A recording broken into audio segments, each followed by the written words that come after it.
Hello student, welcome back to this channel. You are watching Gyan Sagar study point. Last video में हमने psychology के कुछ महत्वपूर्ण क्वेश्चन करे थे। आज नए क्वेश्चन हम करने शुरू करते हैं। मेथड ऑफ क्लासिकल साइकोफिजिक्स, इस क्वेश्चन को हम कर रहे थे, तो वो फ़ोन में एक वीडियो बनाते समय कट होने की वजह से वो आगे की वीडियो बन नहीं पाई थी, तो फिर मैंने जितनी बनी थी उतनी ही अपलोड कर दी थी। तो आज हम आगे चलते हैं, इसी क्वेश्चन को एक बार दोबारा से देखते हैं। मेथड ऑफ क्लासिकल साइकोफिजिक्स की बात करते हैं तो इसमें method of limit, method of constant stimuli और मेथड ऑफ एवरेज एरर, ये तीन ही मेथड बताए गए हैं। साइकोफिजिक्स के बारे में और बात करते हैं तो साइकोफिजिक्स में एएल, डीएल और टीएल की बात की जाती है। एएल होता है एब्सोल्यूट लाइमन, डीएल होता है डिफरेंशियल लाइमन, टीएल होता है टर्मिनल लाइमन। एएल होता है जैसे कि minimum value of stimulus which produce response 50% time और मोर देन 50% टाइम। डीएल होता है minimum difference of stimulus which produce response 50% time और मोर देन 50% टाइम। टीएल होता है कि जब रिस्पॉन्स हमारे जो कैपेसिटी होती है वो ज़रूरत से बाहर हो जाए। जैसे हम मान लो हम वज़न उठा रहे हैं, हमारी एक लिमिट होती है वज़न उठाने की, तो उस लिमिट से ज़्यादा हम अगर वज़न उठाएंगे तो हमारा एक बॉडी अपने आप कह देगी कि इससे ज़्यादा मेरी कैपेसिटी नहीं है, हम उसको उठा नहीं पाएंगे। तो वो होता है टर्मिनल पॉइंट हमारी किसी भी चीज़ का। अगर हम किसी चीज़ को पिंच करें अपनी बॉडी के ऊपर, तो हमारी एक दर्द सहने की क्षमता होती है। अगर उस क्षमता से ज़्यादा हमें दर्द कोई चीज़ पिंच की जाए तो हम उसको सहन नहीं कर पाएंगे, तो फिर वो टर्मिनल पॉइंट होगा जब हम नो बोल देंगे। जब तक हम पिंच करते थे, अगर हम सहन कर पा रहे हैं तो ठीक है, अगर सहन नहीं कर पा रहे तो वो टर्मिनल पॉइंट पे आ गए हैं, तो जहाँ हम कहेंगे कि अब इससे ज़्यादा नहीं। तो ये है हमारे साइकोफिजिक्स के बारे में कुछ एडिशनल जानकारी। Theory of signal detection was introduced by sweet and green. Sweet and green ने थ्योरी ऑफ सिग्नल डिटेक्शन की बात करी थी। स्वीट और ग्रीन ने थ्योरी ऑफ सिग्नल डिटेक्शन की बात कही थी। सिग्नल डिटेक्शन थ्योरी के अंदर तो देखिए इसमें क्या होता है कि 4 मेजर जो इसमें इम्पोर्टेंट कंपोनेंट है इसमें होता है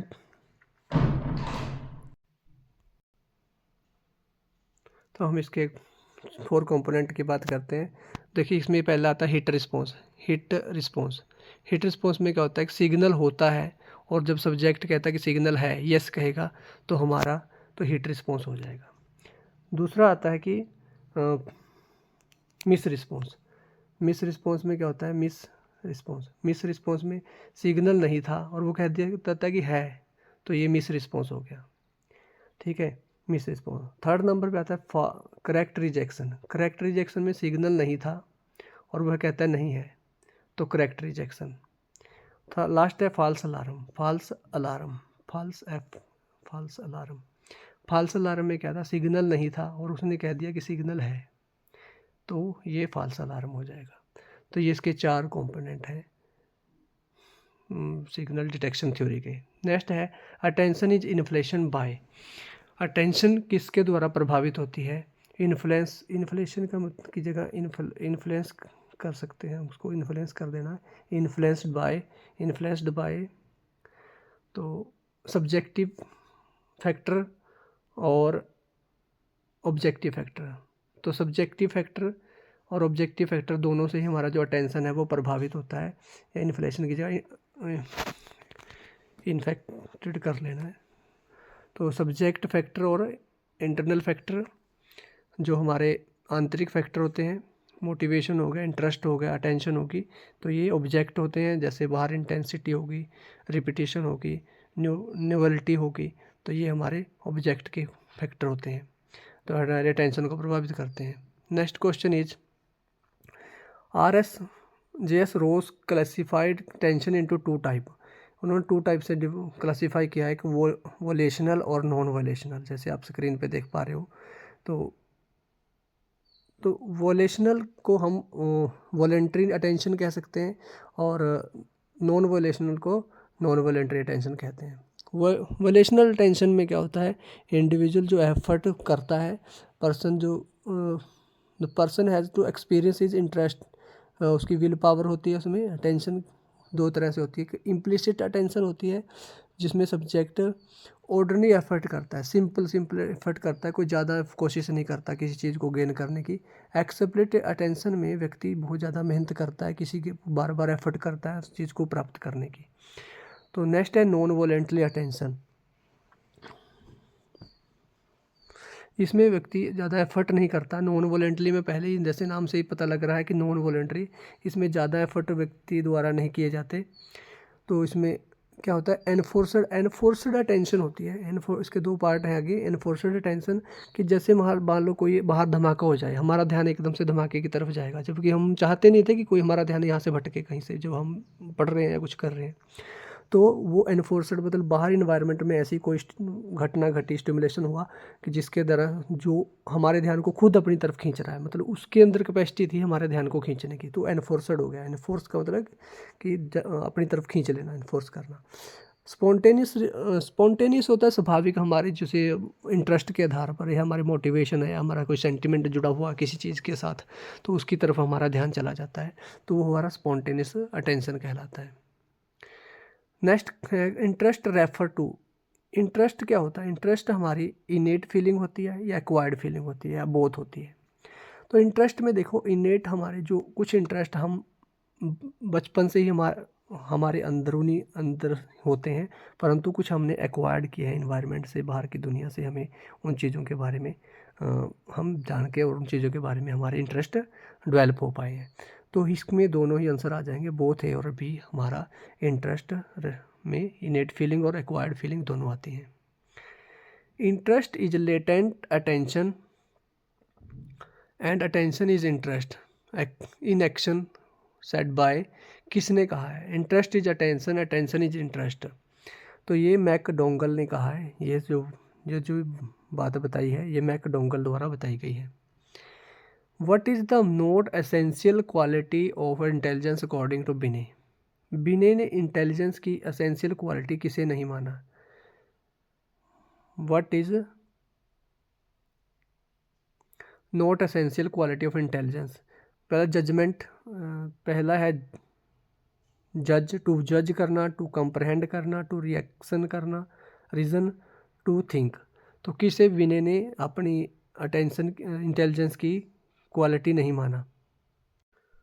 तो विनय ने जो है टू जज वेल, इसको अपना इंटेलिजेंस की क्वालिटी नहीं माना। बाकी कंप्रहेंड वेल, रीज़न वेल, इसको है उन्होंने अपनी इंटेलिजेंस की क्वालिटी माना है। Next question is discovery of witchcraft was written by? Reginald Scott द्वारा लिखी गई बुक है जो डिस्कवरी ऑफ विच क्राफ्ट। आपको हमारे द्वारा बनाई गई वीडियो कैसी लगती है कमेंट करके बताना, और आगे आप किसी टॉपिक पे वीडियो बनवाना चाहते हो तो हमें उस बारे में भी बताना। चैनल पर न्यू हो तो चैनल को सब्सक्राइब कर लेना, क्योंकि हम फालतू की ऐसे क्वेश्चन नहीं डालते जो क्वेश्चन के पेपर के व्यू पॉइंट से फालतू हो या बिना ऐसे हो जो तुम्हें पता बेसिक नॉलेज जो स्टूडेंट को होती है उसके संबंधित हम ज़्यादा क्वेश्चन नहीं डालते। कुछ डीप क्वेश्चन या इंपॉर्टेंट क्वेश्चन ही मैं डालने की कोशिश करता हूँ, ताकि स्टूडेंट पढ़े भी और चैनल पे 10 मिनट अगर लगा के गया तो उसको कुछ एडिशनल इन्फॉर्मेशन मिलनी चाहिए जो उसे अपनी सिंपल बुक्स से कहीं प्राप्त ना हो पाए। तो मेरी यही कोशिश रहती है। तो आगे आप किसी और टॉपिक पे वीडियो बनवाना चाहते हैं या आपको वीडियो कैसी लगी, वीडियो कमेंट करके ज़रूर बताना। चैनल पर नए हो तो चैनल को सब्सक्राइब कर लेना ताकि आपको आने वाली नेक्स्ट वीडियो की नोटिफिकेशन मिलती रहे। तो नेक्स्ट क्वेश्चन है father of American psychiatry. Father of American psychiatry है बेंजामिन रुश। बेंजामिन रश को अमेरिकन साइकेट्री का फादर कहा गया है। Who said personal distress as personal discomfort? Personal distress को ही पर्सनल डिस्कम्फर्ट किसने माना है? रोजेन और ग्रेगरी ने, ये धारणा थी उनकी कि पर्सनल डिस्ट्रेस जो है पर्सनल डिस्कम्फर्ट कहलाती है। तो next question the order of A 3 stage of journal adaptation syndrome. Journal adaptation syndrome जो है उसको 3 स्टेजेस कौन से? एक अलार्म रिएक्शन है, रेजिस्टेंस है और एक्सोशन है। तो ये 3 स्टेज जैसे ही मैंने यहाँ लिखी हुई हैं, first alarm reaction, second resistance और थर्ड एक्सोशन। अगर एग्जामिनर हमें इसका सीरियल ऑर्डर इन्वर्स करके दे दे तो हमें सिर्फ यही ऑर्डर याद रखना है। अलार्म रिएक्शन पहले अलार्म बजता है, फिर रेजिस्टेंस होता है, उसके बाद एक्सोशन होता है। तो नेक्स्ट क्वेश्चन है when people do something primarily because other are doing it, when people do something primarily because other are doing it, तो उसको क्या कहते हैं? जब लोग यह सोच के करते हैं कि दूसरे लोग भी कोई काम कर रहे हैं, तो वो यही सोच के, उसको बंधावगोन इफेक्ट कहा जाता है, बंधावगोन इफेक्ट कहा जाता है। तो ये बंधावगोन इफेक्ट कहलाता है। आज का क्वेश्चन का हमारा लास्ट क्वेश्चन है आज की क्लास का, क्राउडिंग एंड हाई डेंसिटी में नॉट लीड टू। क्राउडिंग होता है भीड़, हाई डेंसिटी जहाँ ज़्यादा संख्या में लोग हों, ज़्यादा संख्या में भीड़ हो, भीड़ वाली जगह की बात कर रहे हैं। क्राउडिंग एंड हाई डेंसिटी किस चीज़ को लीड नहीं करती? तो जहाँ क्राउड होएगी, एबनॉर्मल बिहेवियर, लोगों का व्यवहार, गुस्सा, ये सब चीज़ें आएंगी, वहाँ एग्रेशन भी आएगा, लोग एडजस्ट नहीं कर पाएंगे, लोअर परफॉर्मेंस, उनकी परफॉर्मेंस भी ज़्यादा अच्छी नहीं बन पाएगी। अगर भीड़ में क्लास के अंदर 20 बेंचों पे अगर 50 बच्चों को बिठा दिया जाए, आप खुद देखो कि आपकी परफॉर्मेंस बढ़ेगी क्या कम रहेगी?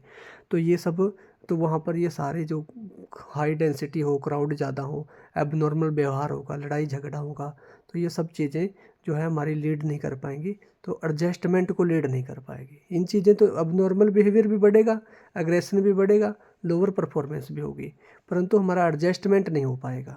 तो हमारा जो इस क्वेश्चन का आंसर है वो हमारा है हाँ, एडजस्टमेंट। तो ये वीडियो कैसी लगी कमेंट करके ज़रूर बताना। नेक्स्ट भी मिलते हैं नेक्स्ट वीडियो में। तो आप किसी टॉपिक पे वीडियो बनवाना चाहते हो तो हमें बताना, तो मैं कोशिश करूँगा कि और अच्छे से अच्छे क्वेश्चन आप लोगों के लिए लेके आऊँ। तो मिलते हैं नेक्स्ट वीडियो में। Have a good day ahead.